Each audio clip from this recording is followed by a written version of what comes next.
What's going on? What's going on? What up, Ronaldo? Today is just a light flat ground day. Taking it outside because it's so nice out.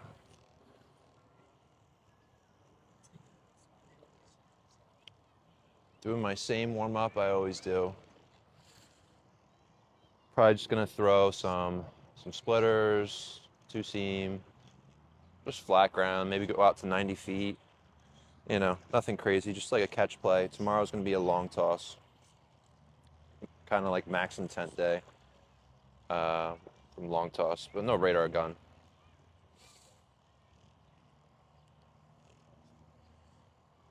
How's everyone's morning going? It's the afternoon. Oh, not yet. Almost the afternoon.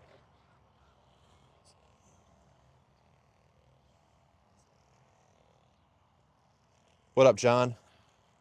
Starting off getting my blood flowing with the Theragun, as always. Work out any soreness as well. What up, G? What up, Ronnie? How's everyone doing today?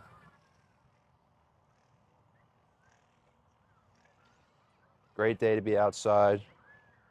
Great day to get some work in. So I'm just gonna Theragun my entire body and then do some water bag work and some flat ground.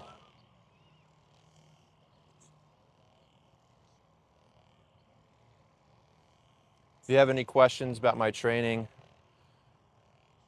how I plan to be throwing 95, or if you have any tips, tricks, leave them in the comments for me. Appreciate anything. What up, Kathy? What up, Giggles?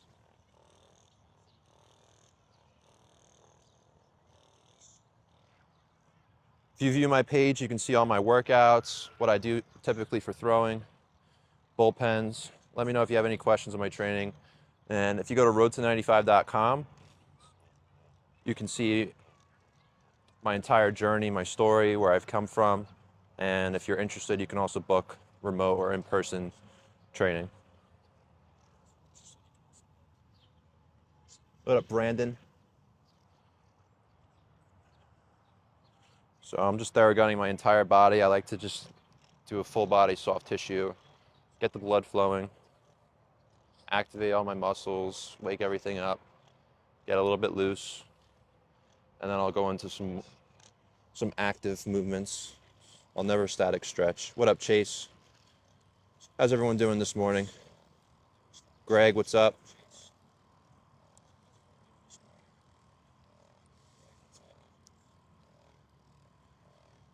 What up, Ryan? What up, Michael? What up, Scotty? What grade are you in? High school, college? Comment below. What up, Brian? Are you guys still in school? School out? What up, Glenn? What up, Roan?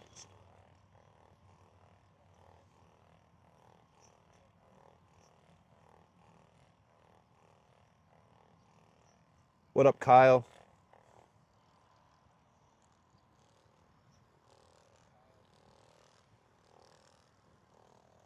What up, Bomber?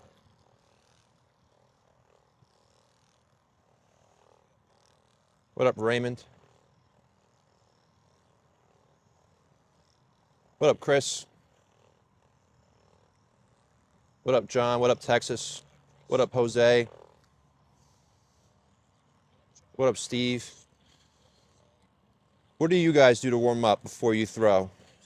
Today's a light day for me, but I typically will do the same kind of warm up, same routine. For a higher intent day, I might do a little bit more, a little bit extra. But what do you guys do before you throw, before you work out? What kind of warm ups are you guys doing? Thank you for liking the live. Appreciate that, Len.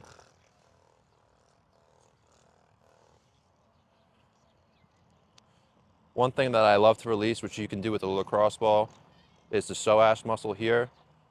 And it's responsible, well, not responsible, but underneath the psoas are some nerves that run down the side of your leg. And if those get really tight, it can cause some sciatica kind of feeling, pain that runs down your leg. So I like to release these, and it just gives me a little bit more hip range of motion.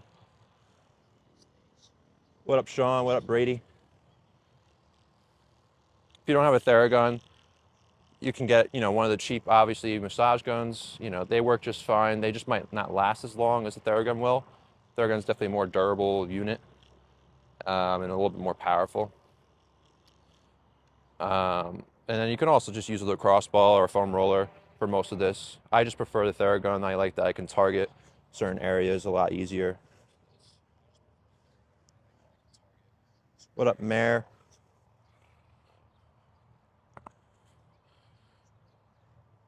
Well, let me know what you guys like to do for warm-ups. Do you guys static stretch? Do you guys foam roll? Do you guys do any soft tissue work? Do you guys do manual partner stretches? Do you do active mobility, passive mobility? What do you guys do for warm-ups before you throw, before you pitch, before you work out? Do you warm up at all?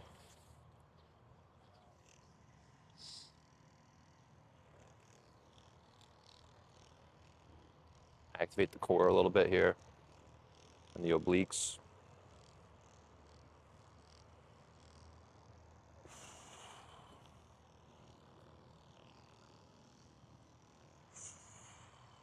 What up, Nico? What up, Seabass? What up, Walls? T-Money, how's your day going? Celebrity Status joined. What up, Nolan? What up, Enrique? So we just got pecs, bicep, tricep, forearms, and neck. And then I'll hop into my active mobility routine. So this is what I do every single day. I'll always start with soft tissue work with the Theragun. I used to use a lacrosse ball or foam roller, but I just prefer the Theragun now. And then I'll do active mobility, where I'm moving all my joints in every direction and just stimulating blood flow, reaching end range, and so that by the time I'm throwing, I'm able to get, and just stimulating blood flow, reaching end range, and so that by the time I'm throwing, I'm able to get to my end ranges very easy, and I'm not tight anywhere. And that's really the goal of a warm-up, is to release any tension anywhere, get super loose, be able to reach your end ranges with no problems, get blood flowing, and then what's really the most important is increasing your heart rate. So after the active range of motion stuff, I'll do a dynamic warm-up, which usually consists of some sort of hops, some sort of skips, and some sort of sprinting or dynamic kind of movements.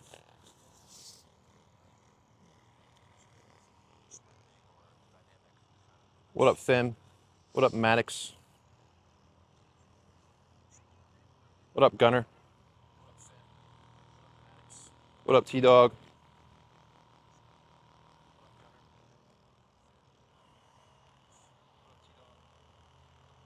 Let me know what you guys do before you throw. What do you guys do to warm up? Do you guys warm up before you throw, or do you guys throw to warm up?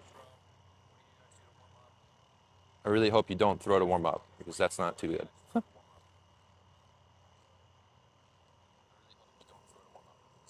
What up, LJS? What up, Alex? Oh, thank you for the follow, Alex. What up, Nick? What up, Skipper?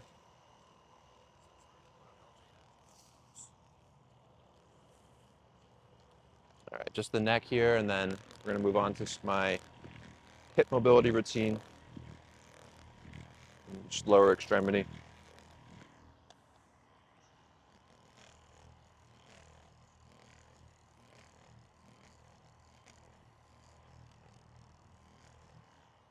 On a high intent day, I'll do something called reflexive performance reset, where I target certain pressure points in my body and do controlled breathing.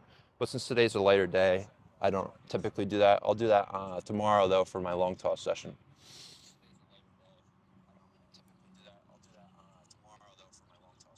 What up, Sparky? Let me know what you guys do for your throwing programs. What does your throwing programs look like? Are you guys in season? Are you guys off season? Are you guys playing summer ball? What up, Don?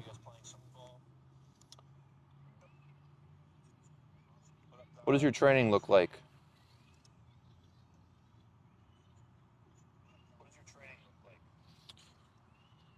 Squat hold is my #1 favorite thing. How's it going, Austin? Welcome to the live. What up, Michael?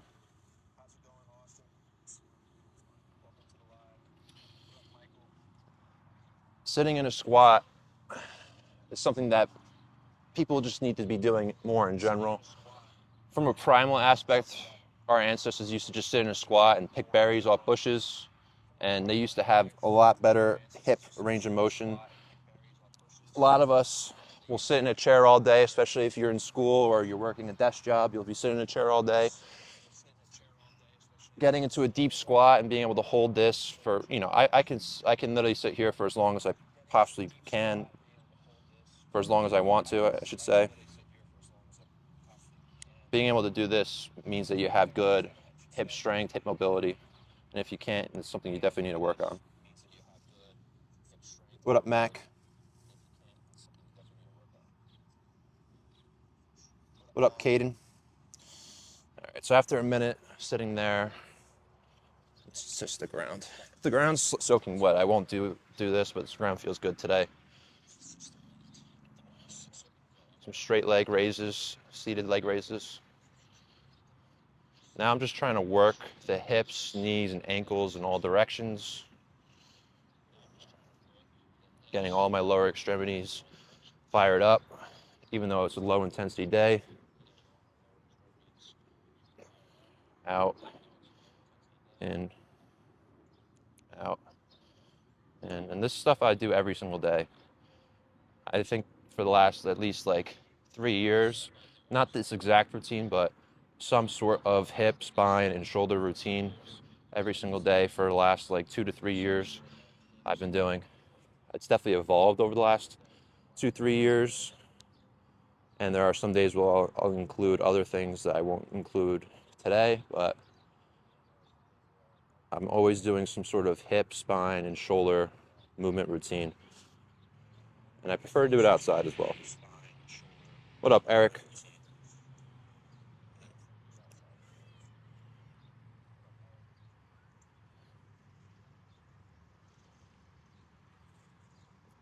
I have videos posted on my page showing all of my warm-ups, all my throwing that I do, and all my workouts that I'm doing currently right now. Currently, I run a lower pull, upper push movement day, then lower push, upper pull movement day split. So it's 6 days a week, lower upper movement, and I just focus on different movements each day. Everything I do is overcoming isometrics and then transitioning into an explosive movement. Just because I do that and it works for me doesn't mean you should be doing that and it's going to work for you. I think isometrics are amazing, but everyone needs their own personalized program based on their needs. Some of you might need to get bigger and stronger. Some of you might need to get quicker. Some of you might need to build power. Some of you might need to build tendon stiffness and durability. I'm at the stage where I'm trying to build tendon stiffness, durability, and of course, power. I'm strong enough. I'm decently mobile. So for me, it's just about strengthening my tendons and staying healthy. And then doing this routine for me is something that just kind of maintains my mobility. I'm not really looking to get more range of motion. More range of motion wouldn't hurt. But when I do this beginning routine, it's more so to move each joint in every direction, warm up, and maintain my mobility. And I'll do other stuff to improve my mobility, typically at the end of all my workouts or on my Wednesday or Saturday workouts.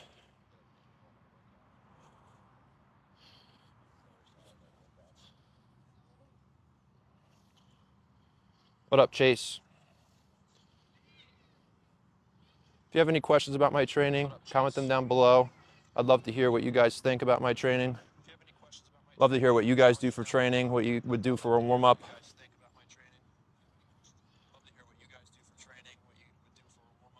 Thank you for the likes.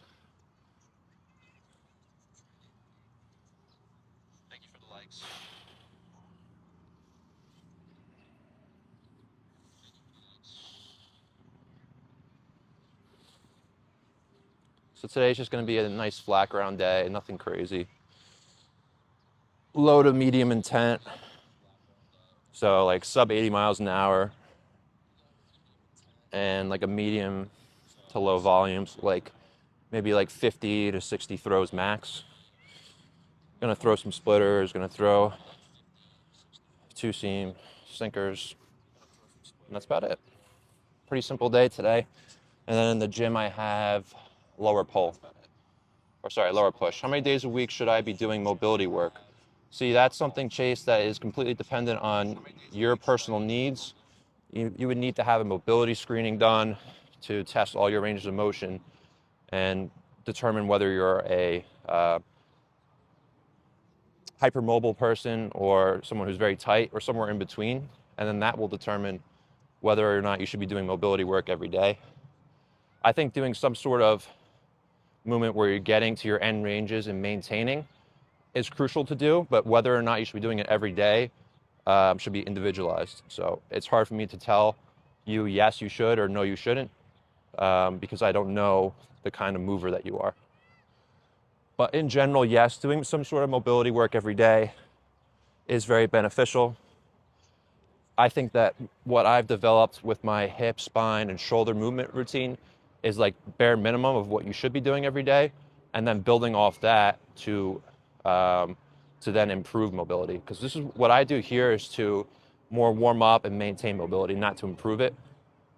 And then I do other exterior stuff after my workouts to then improve it. So yeah, if you want though, I do full screenings, and I can assess your mobility for you and create a program for you. If you're interested, you can DM me or go to my website, roadto95.com, and you'll see there's an intake form on the services page that you can fill out to get started with that if you're interested.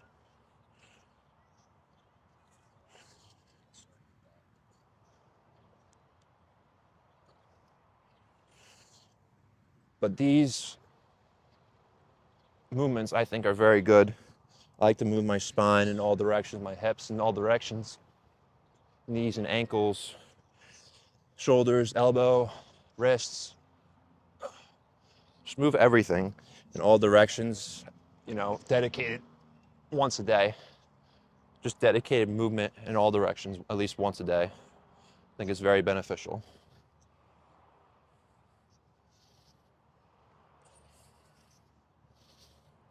And then of course it's getting my heart rate up. And of course it's also just being outside in the sun provides me with energy and some nutrients as well.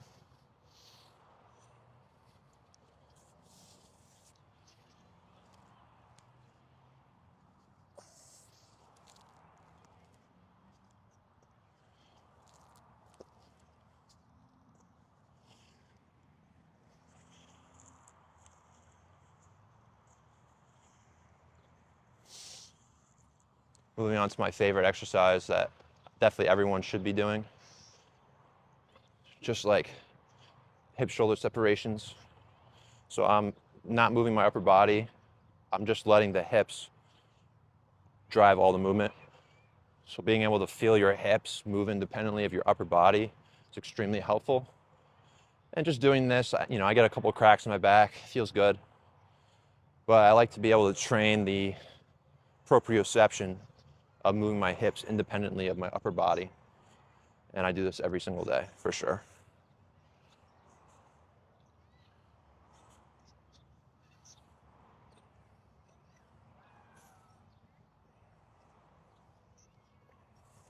And then also spinal waves.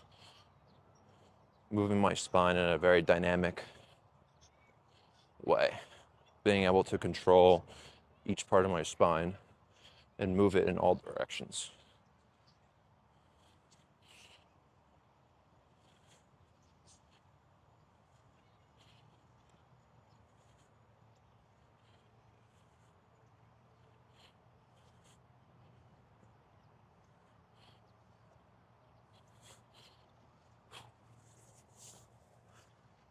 So that's the spinal mobility. I'll typically do a little bit more on a higher intensity day. I'll go onto all fours and do the typical thread the needle and some like spinal rotations. But since today's a lighter day, I just do like the bare minimum to get going. And then later after my workout, I do some more mobility to improve my mobility. But this is just to get going.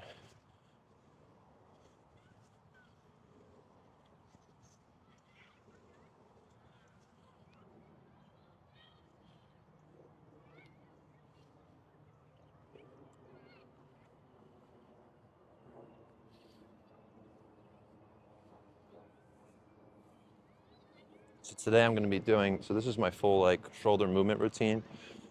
I'm also going to be doing this with wrist weights, which I like because it gets me into deeper positions. And I like to do the wrist weights. You know, I have a lot of different arm care tools that I use, and I rotate between them every single day. How's it going, Donkey?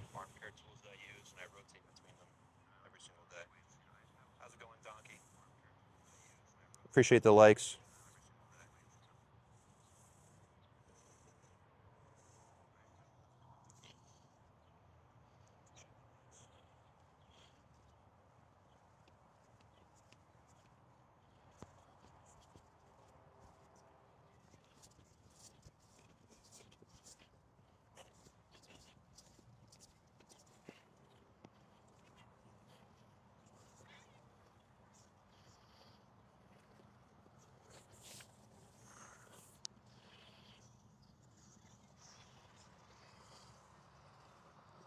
How's it going? How's it going?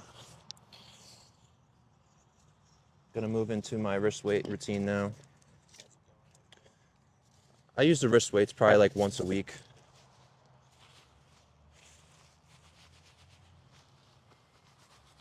It's not my favorite arm care or shoulder prep tool, but it is something that I do use on a weekly basis.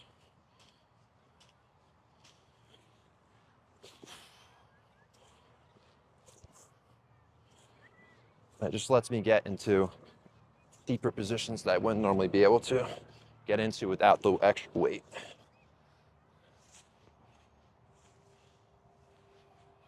And it also just helps me fire up my shoulder. So I'll do these, and then I'll do a little bit of forearm prep with the band, and then I'm gonna get into throwing. Well, actually, no, and then I'm gonna do a dynamic warm-up and then get into throwing. But a pretty simple warm-up today. Pretty quick compared to my high-intensity days. I'd say my shortest warm-up probably takes me like 25 minutes.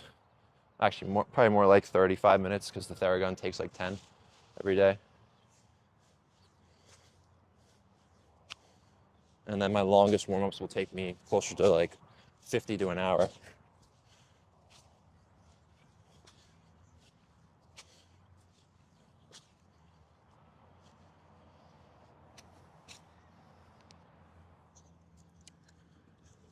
So now I'm just gonna do some forearm prep.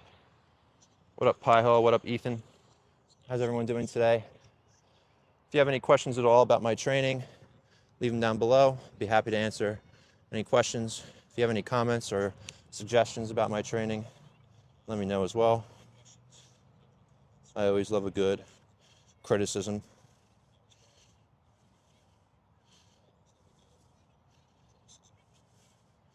So I'm just doing a little bit of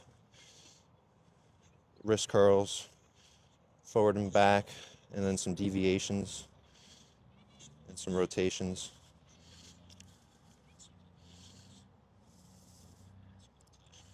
Just to get the forearm fired up in all directions. I'm not really trying to go for strength, just activating everything, making sure everything's firing. All right. It's hot out, so I'm not going to need a really big dynamic warm-up, just something to get my my heart rate up a little bit. About 7 months post-op, just not the same still. 1 second, hold on. Let me look at my phone. Here. Just had labrum surgery, trying to work to get velo back. Feel real stiff when I throw, about 7 months post-op, just not the same still. Yeah, I mean, labrum surgery is one of the toughest ones to come back from.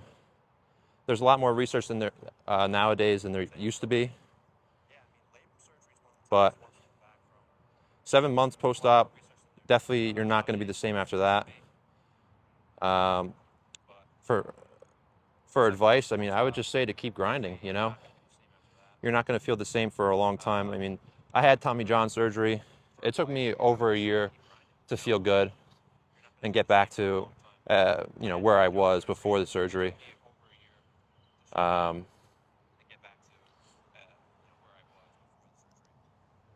thing with injury and surgeries is you got to be patient with it. And you have to try to avoid coming back too soon. Ethan, I'd like to know how old you are and where you are in your career so I can give you proper advice. Because if you're someone who's in high school or like senior high school, freshman in college, that's a much different approach than if you're an older guy, 23, 24, or a senior in college. So let me know where you're at in your career. Because some guys just have more time than others, obviously, and the different situations. For me, I had my surgery freshman year of college, and you know, it felt like the end of the world. And it felt like I had no time. It felt like I had to rush and rush and rush. But what wound up happening is I kept rushing and then I kept getting hurt. And I would hurt something else. You know, it would be my knee, then it was my groin, then I had bicep tendonitis because I kept rushing and rushing and rushing instead of taking the time. If I just had taken, you know, the extra couple months that I needed to get fully back to where I wanted to be and built up and ramped up in a more progressive, long-term way, I would have been light years ahead of where I am right now for sure. But, you know, you live and you learn. And I'm hoping that the lessons that I've learned through my life, I can spread to people like you and help.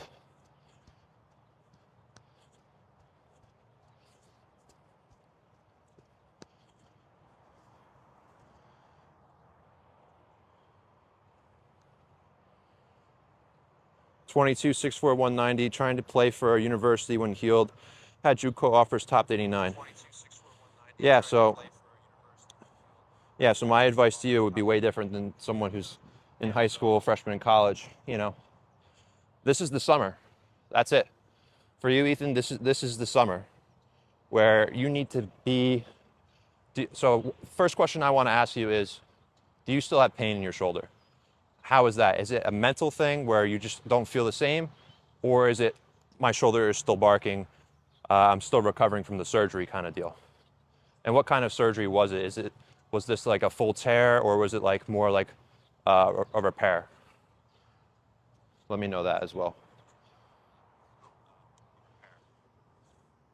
Major, what's your best piece of advice for a 13U pitcher who's topping out at 74 and is sitting 68 to 71?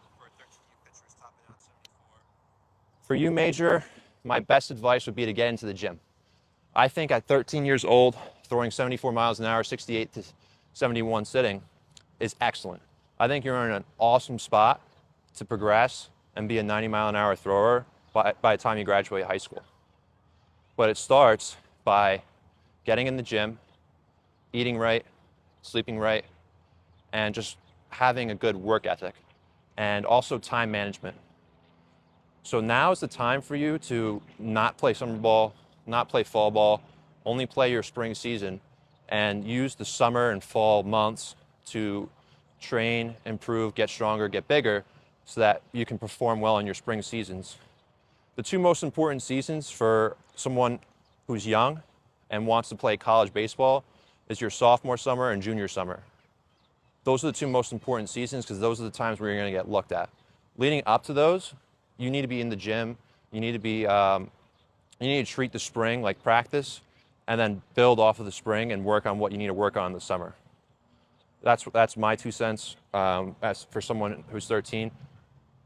Back in the day, I played year-round. I played spring, summer, fall, and I wish I didn't. I wish I had taken off the summers and the springs or summer and falls back in the day and just trained, or at least the fall. and just trained hard from, even if you just take off the fall from end of August to early March, you can see big, big improvements. So at 13, it's really about getting strong, getting big, but also staying mobile at the same time. And you're going to be growing. You're going to be going through a lot of changes. So you also need to be aware of that and just compensate for those changes as you go. When I throw 85% or plus, it hurts quick. It was full labrum tear and part bicep reattachment. Wow.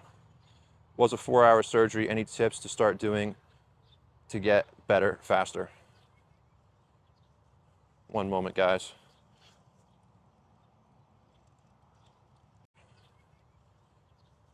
One moment, guys.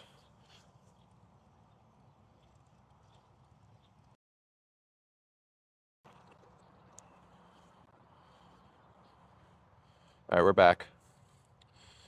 Any tips to get started to get better faster? Let me just see. It hurts quick, yeah. So Ethan, for you, I would 100% recommend looking into doing some overcoming isometric exercises, especially ER and IR exercises and shoulder, doing like maximum load, where you're holding an isometric for as long as you can in an ER. So I like to do an ER walkout here and go until it either hurts or failure, and build that over the next, several months. That's going to build tendon stiffness in your body. You're saying that you're also, it was also bicep reattachment. Another thing I would do is isometric curl holds, holding a barbell, preferably pretty light, and holding it for as long as you can. And just, we're just trying to build up tendon stiffness, and endurance, muscular endurance, I should say, and the shoulder, bicep, and then of course the last thing would be dead hangs. And just trying to, like, let's say that you start off and you're at a 30-second dead hang, trying by the end of the summer to get that to a 45-second. You'll see massive differences in when you throw, the pain in your shoulder, pain in your bicep, wherever else you might have pain in your arm, if you start building up that muscular endurance. So I would start there, and then start building into explosive movements after that. But I would also have to see what your body structure is like, see what your mechanics look like, see, a lot of other things that go into it. But in general, I like to build up tendon stiffness and muscular endurance if there's someone who has chronic pain.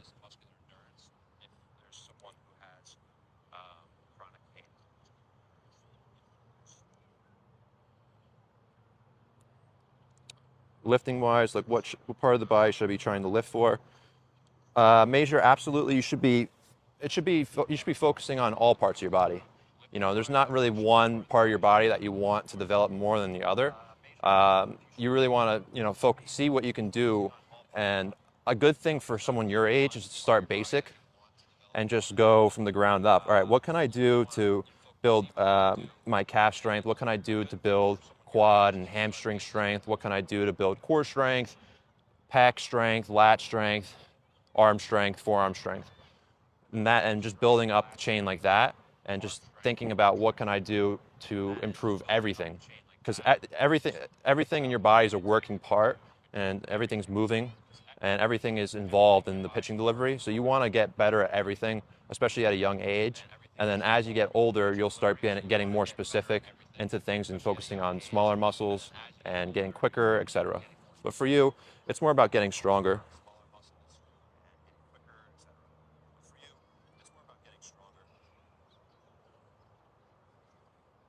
What up, Ethan?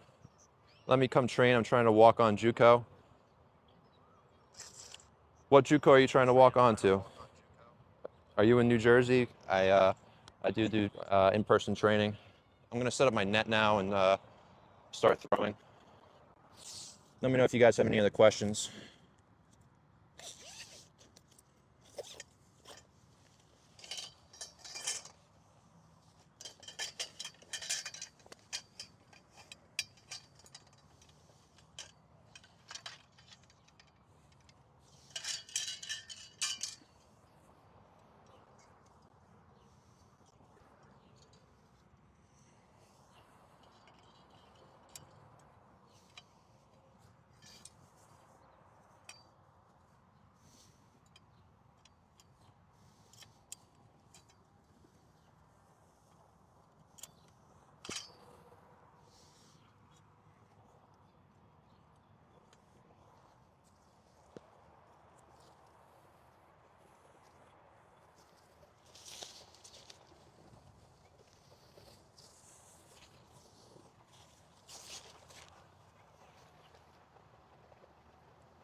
Sussex County, but get me for the free. I'm 6 foot, but I feel like I'm losing velocity. What's some common reasons I could be losing velocity?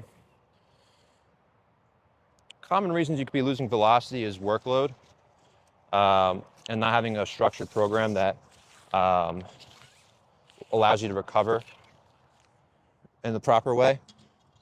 So for me, I'll give you a little, a little secret into what I do. You want to progressively overload everything from your throwing to your training to your mobility, everything. You want to progressively overload. So you want to deload every 5 to 10 weeks, and you don't want a velocity test every single week. That's kind of the biggest mistake that I made back in the day, was I was velocity testing every single week and wondering why I was at a plateau, when you need to treat throwing as if you're, think about how you're going to increase a deadlift. Are you going to max out deadlift 2 times a week?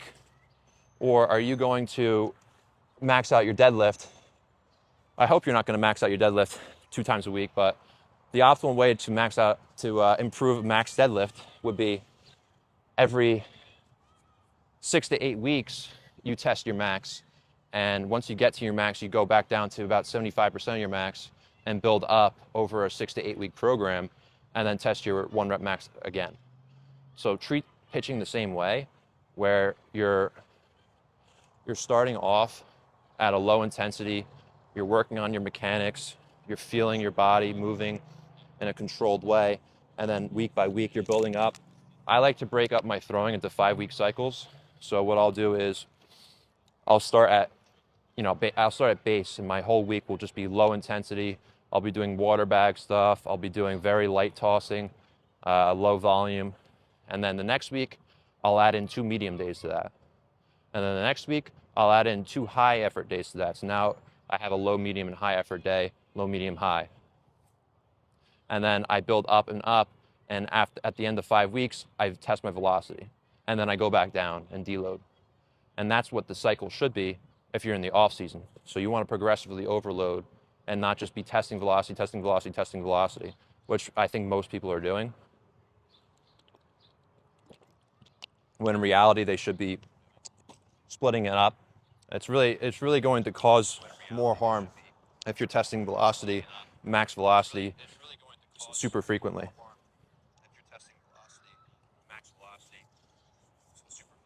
So that's probably like one of the most common things that I've seen where people are losing velocity, is that they're just testing their max velocity way too often.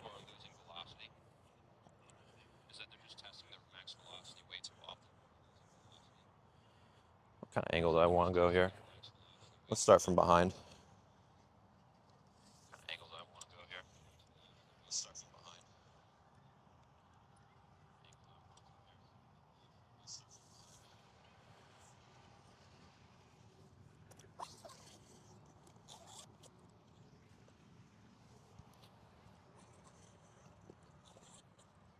Let me come just check my velo. I think just checking your velo isn't really going to help you out much. I think what will help you out, Ethan, is developing a structured plan, long-term approach. Yes, assessing where you're at now, but velo is just like, it's such a small factor. Like, yes, velo is the goal, but velo isn't one of the factors that affect velo, if you know what I mean. You want to test all your other aspects to see why you're at the current velo you're at, not test velo and then it just doesn't give you any real information. Like, I can probably guess someone's velo based on all their metrics without actually testing their velo. If I get a conglomerate of all of someone's metrics, I can probably see what their velo is without actually them testing their velo.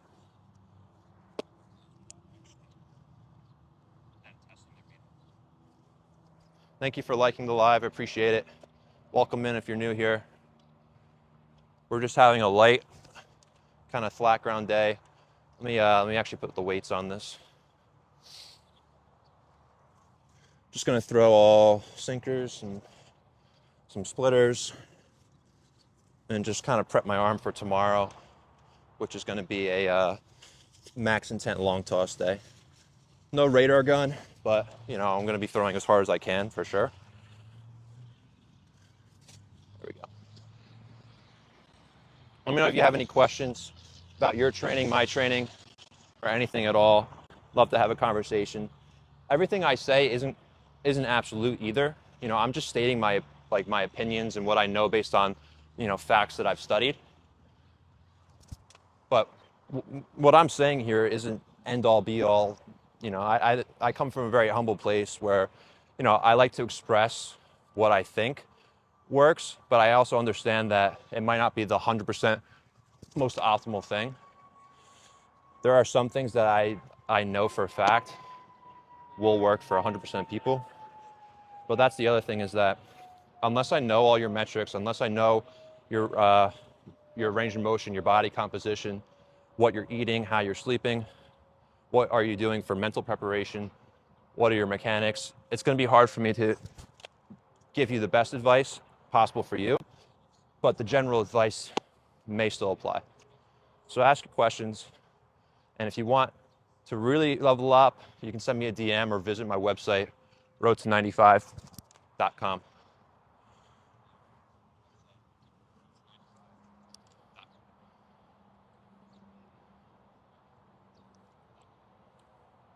What up, Sage? Welcome back to the stream, Sage. I always see you here. Major, I throw 2-seam fastball with a slider and slurve. Should I try other pitches or should I rid of any? So this is a great, great question. And I don't want to make you feel bad, but I think what's really misunderstood is that more is not always better. So right now I'm only throwing a sinker and a splitter. I don't really need any other pitches other than that. And I think at a young age, especially for you, Major, if you can just develop 2 really good pitches, fastball, maybe you throw a 4-seam and a 2-seam, and then a changeup, you're gonna do way better than everyone else. So I don't think, and you know, another thing is that I need to see your spin metrics, and I need to see like your mechanics again, and what your arm slot is like, and how you spin the ball, what's your spin efficiency, to determine what pitches would be best suited for you. It's, you know, just reading that you throw a 4-seam and a slurve isn't very helpful.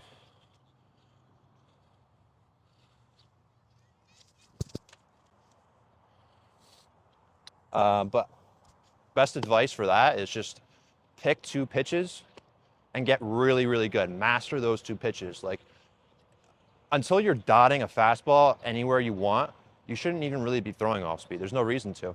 You need to get the command right on the fastball. If you can't throw a fastball perfectly 90% of the time, then why are you going to throw off-speed pitches? That's a mistake that I made as well. You know, I'm saying this coming from a place where I made the same mistake, and I don't want you to make the same mistakes that I made.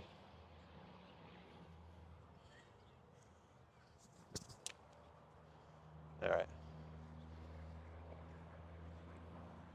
Bringing the camera behind. Also grabbing some water. But keep the questions coming, guys. Let me know if you want advice on your training, throwing, nutrition, sleep, mental. If you want a book recommendation, I mean, that would really surprise me if you did, but let me know if you actually want to get your mental game right and you want a book recommendation.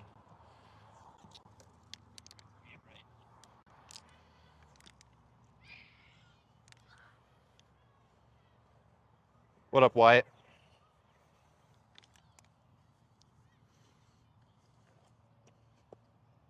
My girlfriend is very supportive of me.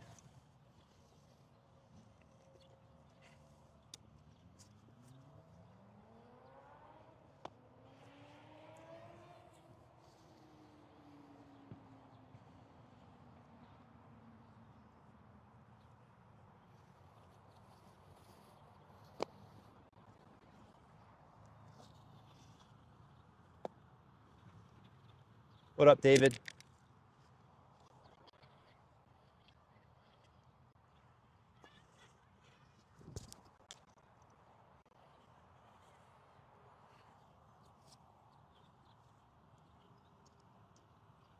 specific book that I know that helps with pitch selection. Um, I know that there's a book like The Mental ABCs of Pitching. That's decent. Um, for pitch selection specifically, no, I don't. I don't have any recommendations. I more so have book recommendations for building up your full potential from your mind, and being able to utilize your brain and how to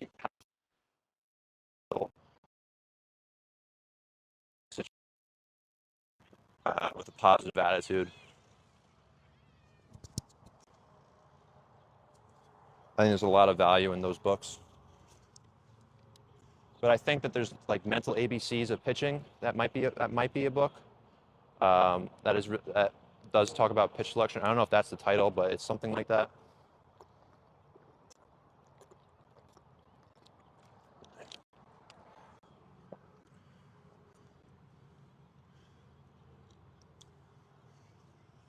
Look up Mental ABCs of Pitching. I don't know if that's the exact title.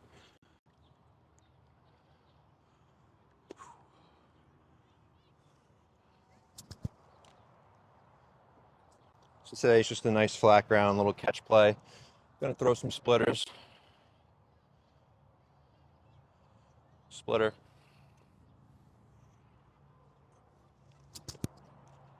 Splitter felt really good at my pen the other day, and that was actually a really good splitter, it felt like. So really happy about my splitter lately. I think it gets better when I'm sweaty because then I get less grip on the ball. Typically I'll squeeze the splitter, so less grip is actually better for me. Like that. I'll squeeze it and spike it. So actually it being a little slippier sometimes will help.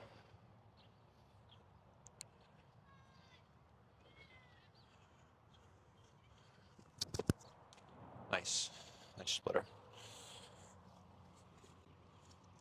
That's what it's called, things. Yeah, I think it's a good book. I've read it before. Um, it definitely did go into pitch selection at some point, but that is definitely a very good basic book to read for pitching.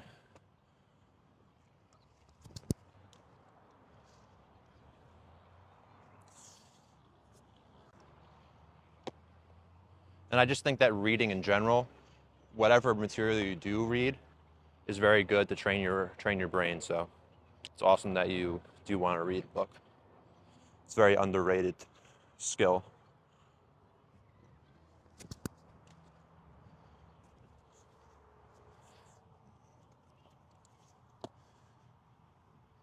What up, Chance?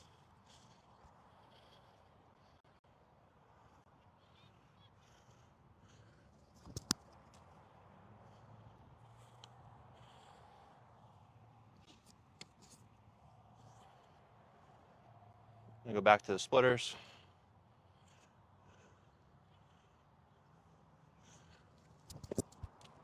Yeah, splitter's been feeling really good lately. Let me move the camera a little bit over this way so you can see better.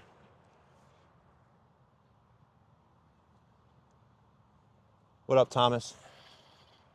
But yeah, when I'm able to throw the splitter in the controlled way for a strike, it's almost unhittable, which is surprising. Like I'm usually able to just throw the splitter right down the middle, and because it moves so crazily, it doesn't really get hit ever. Like that's not good, but let's go sinker.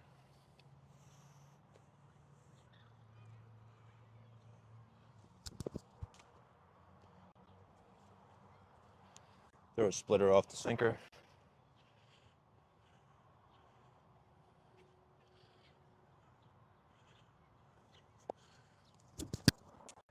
Pretty good.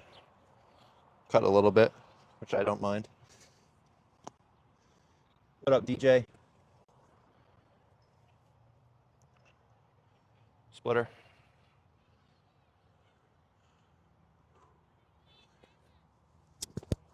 That's a good splitter.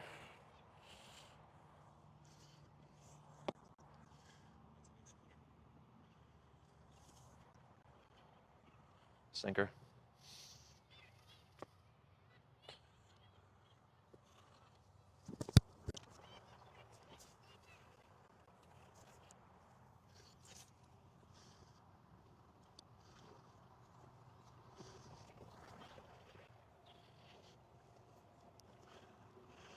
I think when I throw the ball, my sinker, and it just sails out that way, I'm just late with my arm. So I just gotta get a little bit quicker into position here.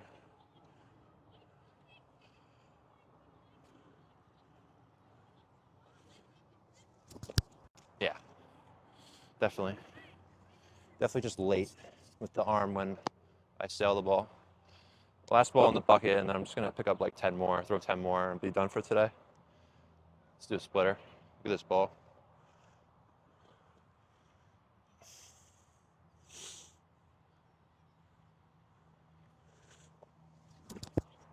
Nice.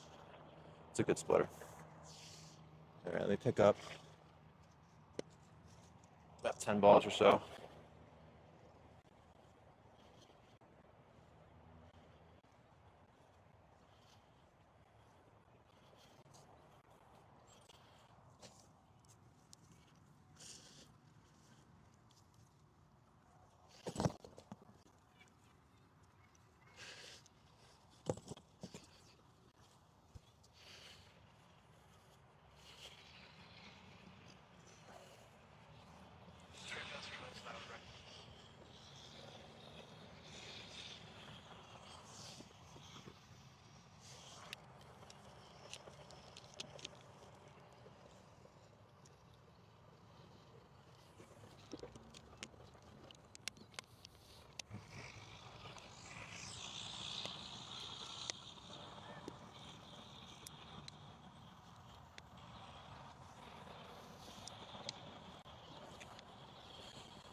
So I got about 10 more throws. I'm all done for today. Sinker.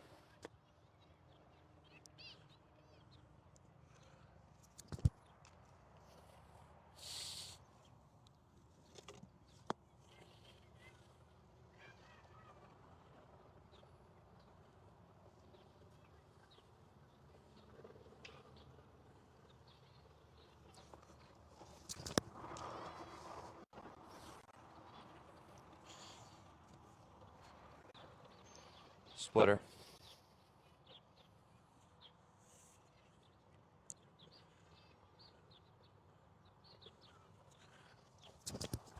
Squeezed it.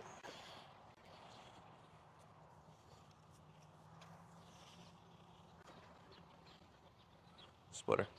Just gotta treat the splitter like a fastball. That's the problem.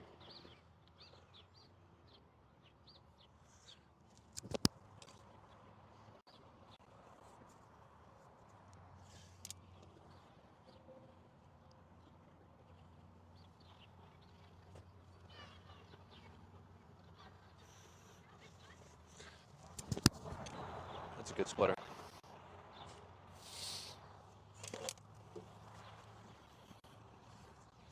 What up, Johnny? Splitter.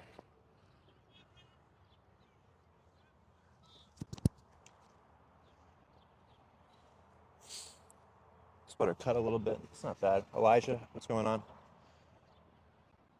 Two seam.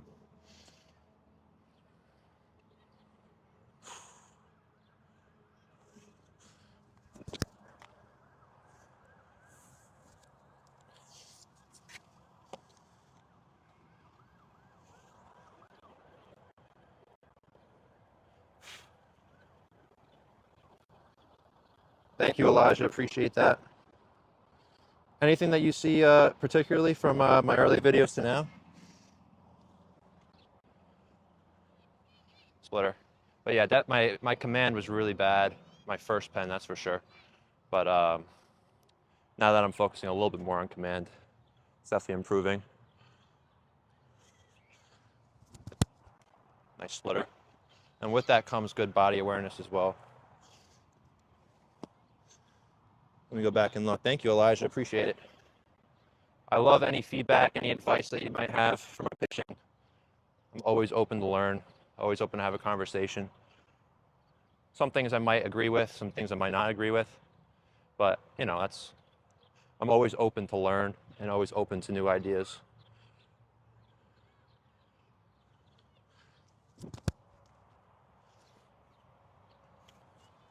Sometimes I just baby the splitter too.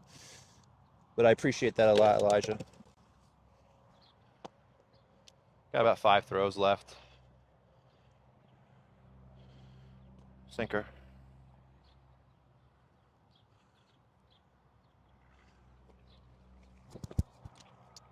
See, that's just getting lazy with the arm. Not getting it up in time. Too slow.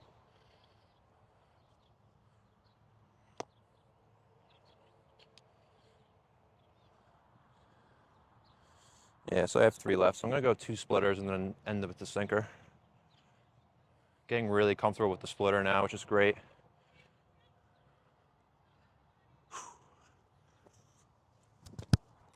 Nice.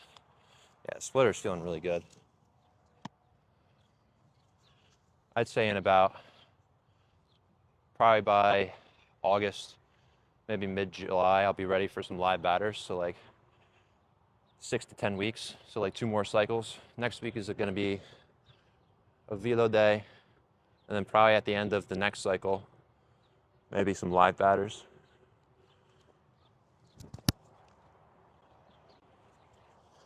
One more fastball and then I'm going to be all done here. Is that just a thing you do, or is what just a thing I do? I'm sorry. Can you be a little more specific there, Elijah? Sinker. Sinker, then done.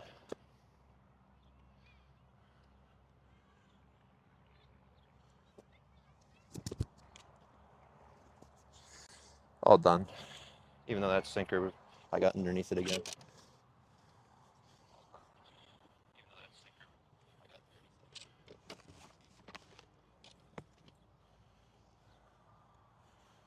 Definitely a good day, productive day. Just gonna clean up my stuff and head to the gym.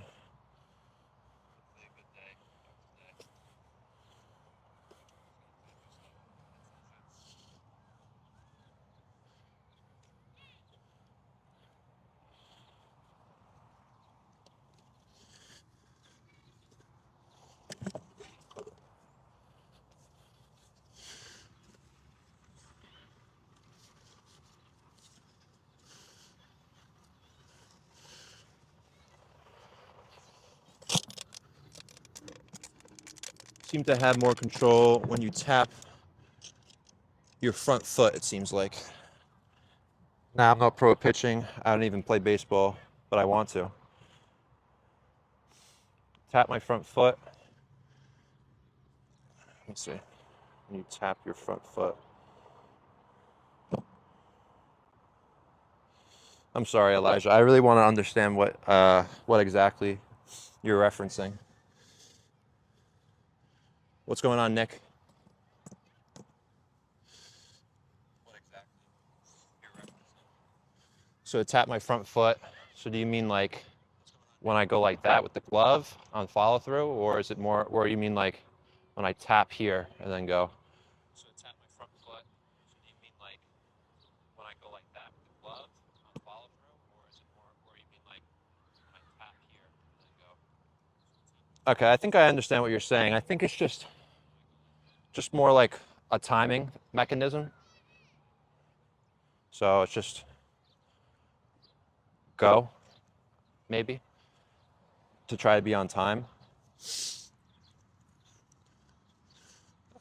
Honestly, I didn't even notice I really did that. But now that you're saying it, I think I know what you're saying. So for me, it probably is just like my body's natural timing mechanism to get on time. But it's definitely not something that I've consciously been aware of, so it's interesting to think about. I'll have to look at some video of me later to see exactly. Oh. Do you mean this? Do you mean when I rotate down and then I kind of like tap my leg like that? Where I like, and I kind of coil. So I actually started adding a coil to my delivery, which I just feel like has kept my front side a little bit more delayed and has allowed me to load my back leg a little bit better, if that's what you mean, before I even wind up. Okay, yeah, yeah. So yeah, that's intentional. Now I think I understand what you're saying. I just I just do a little coil because now if you look at my back hip, what you want on leg lift is two things. You want to load tension into the back hip and get really hamstring and glute dominant. And then you also want to get momentum moving down the mound, down the slope. So I coil back a little bit so that I get into that back side, and then I get a little drift forward as I'm still raising my leg. And I just anchor my shoulder down, because when I leave my shoulder in plane, I'll get up like this and then I'll fly out. But if I leave my shoulder down, now I'm going down the slope and I'm able to unwind in the proper slot for my arm and shoulder. That's just my mindset around it. 92 is my top velo. I just hit it at the end of my first cycle. What up, Michael? I'm going to be testing my velo again next week. I test my velo every like 5 weeks. I do 5-week training cycles. And then at the end of every 5 weeks, I test my velo to see if I've improved. I don't do a lot of people, which I think is, this is something that I used to do as well. I think what's causing a lot of injuries and keeping people from improving is they're testing their velocity way too often when their arm isn't conditioned to test their velocity that often. And they're blowing out arms and just, we've seen a huge skyrocket in injuries since there's been just radar guns available readily to everyone. So I always do no radar gun, or I do have a radar gun sometimes to monitor my like make sure I don't go past a certain mark. But every 5 weeks, I'll do a max velocity test. So 5 weeks ago, I was at 92 was my max, and next week, hopefully we surpass that. My average velo was probably about 88 to 89 though. So the other metric that you want to pay attention to is average velo, not just max.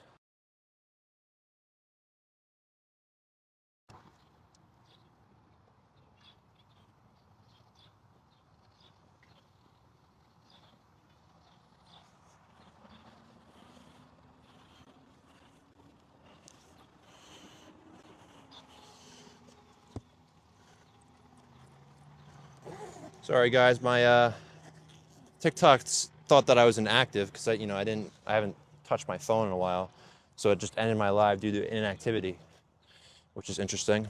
But we're back. Let me chug a bottle of water real quick.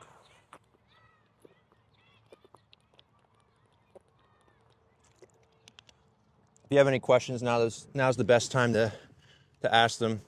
I'm gonna run through some arm care post throw that I always do. I always start off with the Theragun at a low setting.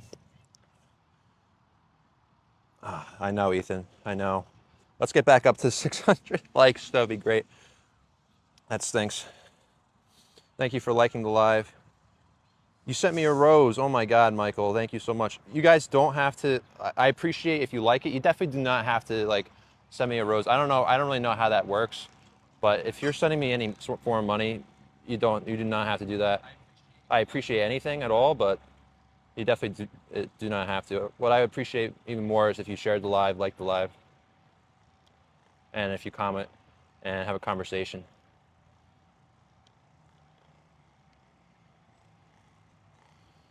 But post throw, I like to just do like about a minute per muscle group.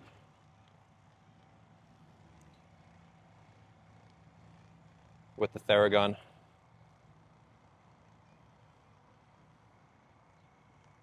just get some immediate blood flowing into the area, start the recovery process.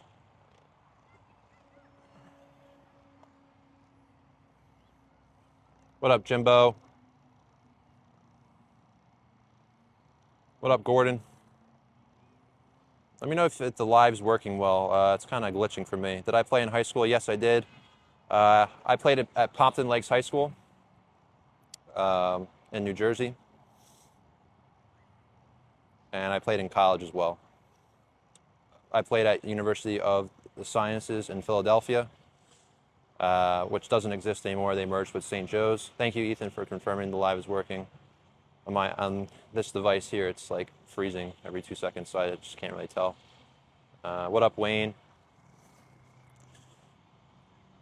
So yeah, I'm done. I'm done with my playing career pretty much.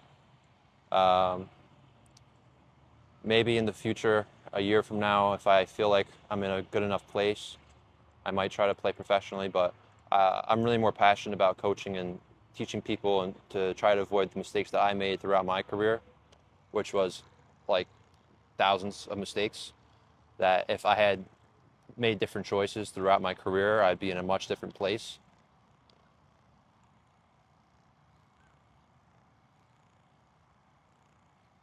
You're funny, Ethan. You can always come down here. You're funny, Ethan. You can always come down here. I mean, maybe we can have a catch too. It's better than throwing into a net for me, so wouldn't mind.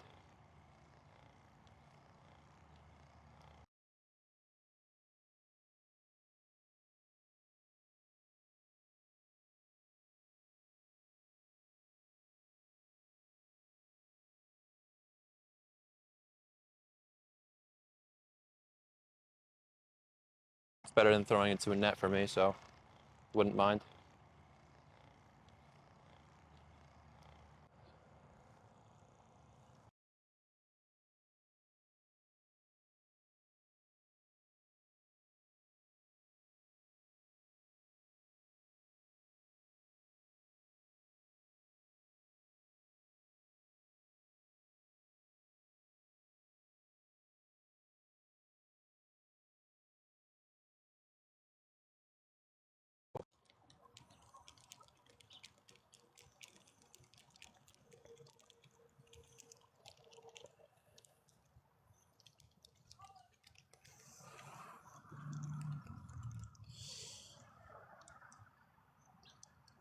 Sorry, everyone. I had to take a phone call.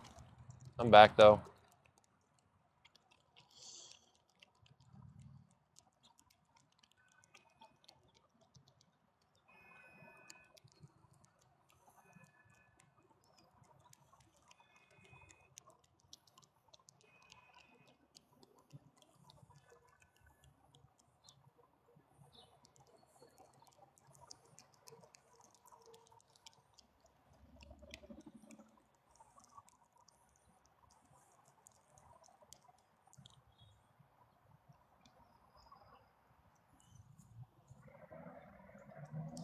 Just finishing up my arm care now.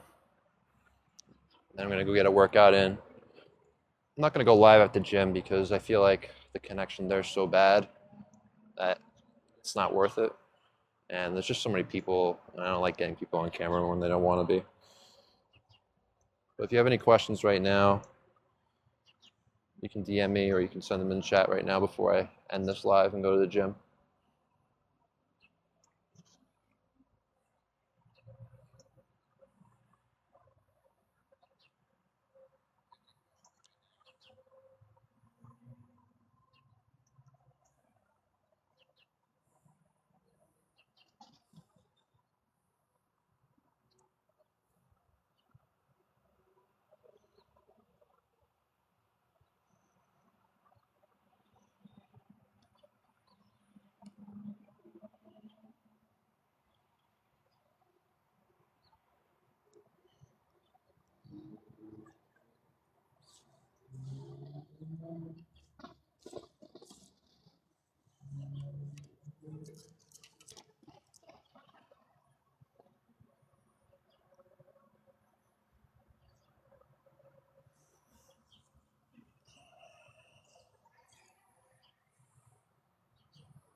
What up, Whit?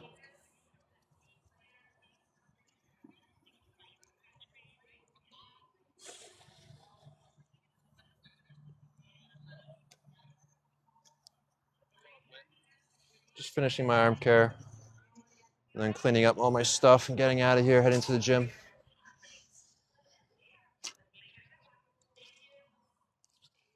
School's almost out. Great time of year.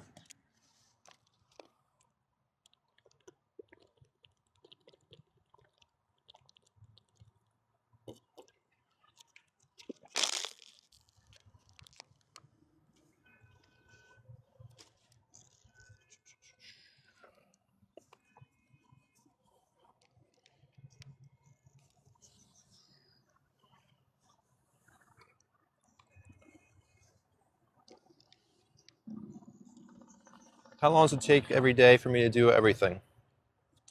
So my warm-up will take anywhere from 30 minutes to an hour. So we'll just say on average 45 minutes. My throwing will take on average 30 minutes. So now we're at an hour 15. My lifting will take about an hour and a half. So now we're at 2 hours and 45 minutes, and then I'll do about 15 to 30 minutes of some static stuff, which we'll just say we're at 3 hours, and then I do a 20-minute sauna session, which puts me at we'll just call it 3.5 hours, and then plus it takes me about an hour of driving as well, and cleaning up and just doing random other stuff. So about 3.5 hours of actual training each day, though. Plus, I'll do other recovery at home, like red light therapy, e-stim.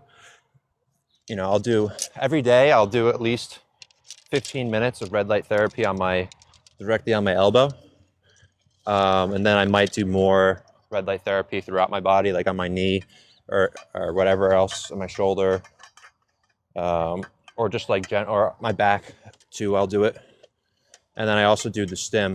I don't do the stim every day, but when I have time to, for about 20 minutes on my arm and anywhere else that I might need it. But yeah, 3.5 hours of training every day on average. That could go up to 4. That could go down to 3. So anywhere from 3 to 4 hours of actual working out and training, plus driving here, plus the other recovery stuff I do at home. So I'm really putting in 5-6 hours of work every day when you really think about it in the grand scheme.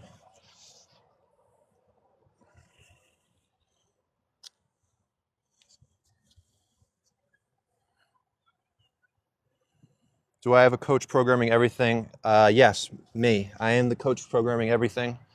I do all my own programs, and I also do programs for other people. I do remote training and in-person training, mainly remote.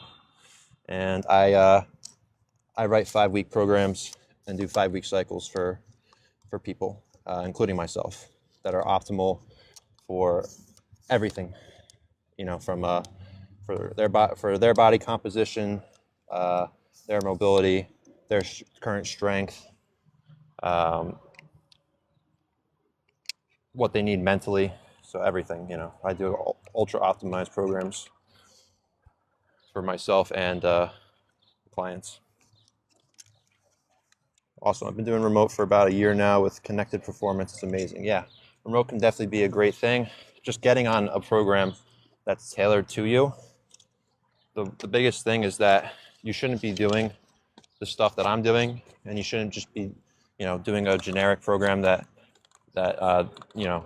I don't know what Connected Performance specifically does, but hopefully they do, a program that's tailored to you based on what you need, and not just a general program, because everyone needs different things.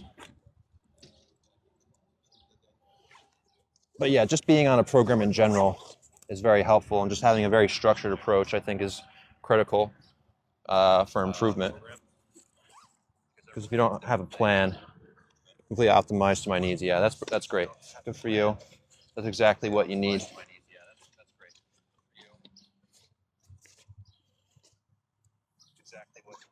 There's too many programs out there that are just, people selling garbage and selling, generic things that might work for some people, but won't work for most. When it works for some people, it still might not be the complete optimal approach that they should be taking. So the key is to actually optimize everything based on all your metrics and data that you can accumulate, which nowadays, there's so much data that you can go off of. It's easy to program something to your needs. I just realized that I didn't do the water bag today. I meant to do some water bag work, but it's all right. But yeah, I do my own programming.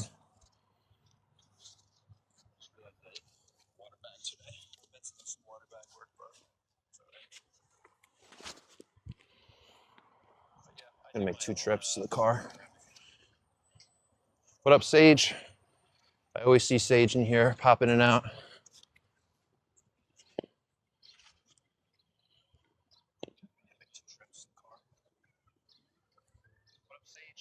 Today is a lower body push day, so isometric squats, isometric real for elevated split squats, both 2 explosive movements. The squats are going into, a simple counter movement jump. The split squats are going to a single leg jump. And then I'm just going to be doing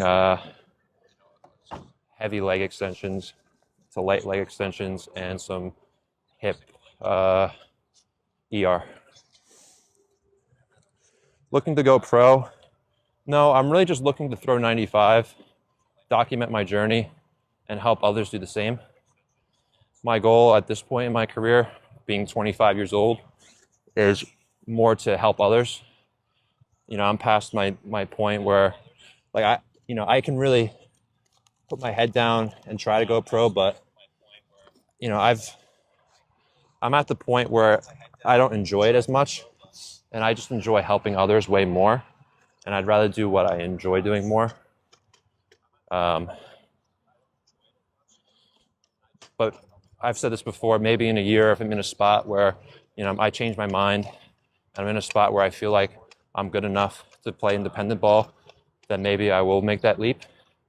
But as for right now, I'm more so focused on, hitting 95 and helping others do the same.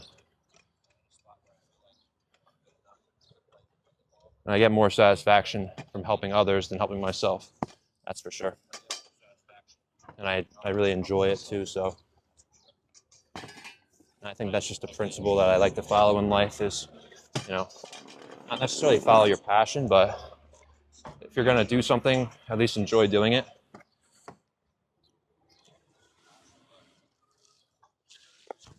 Hot day out today, but I'm not complaining at all. Whew. What up, Don?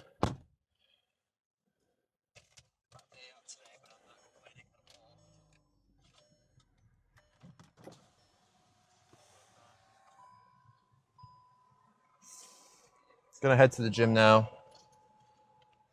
Thank you guys so much for the likes, for the conversations. I love having productive conversations. Hopefully you gain something from this live. That's really my goal, is just helping other people, their goals. Productive conversations. Hopefully you gain something from this live. That's really my goal, is just helping other people, their goals. Productive conversations. Welcome back, Ethan. Hopefully you gain something from this live. That's really my goal, is just... Let me turn that volume all the way down.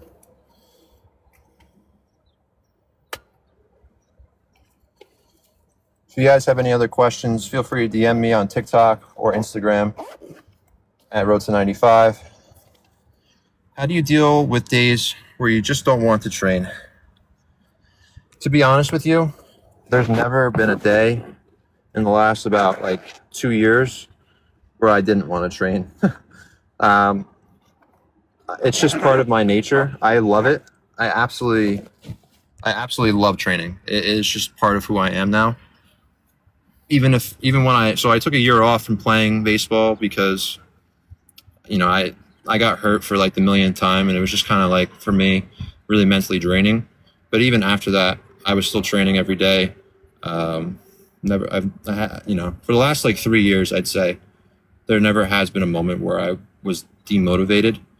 And before that, probably like over 3 years ago, it was just a motivation issue and a discouragement issue. And what really helped me stay motivated was reading a lot of books on like training my mind. So some books that I would recommend is like Think and Grow Rich, and those kind of books where just getting yourself into the right mindset and setting a definite goal.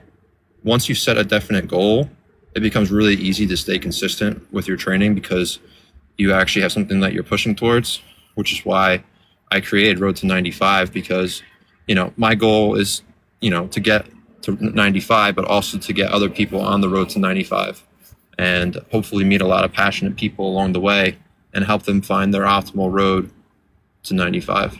So, that's the whole thing with me, is to stay motivated, is having like a definite goal and having the right mindset around it.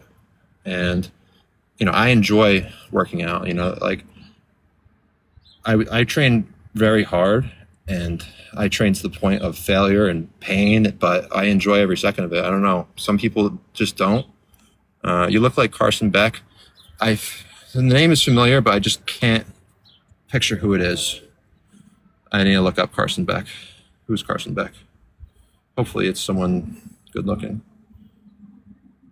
Oh, Carson Beck from Georgia, right? Is it Georgia? Yeah, Georgia.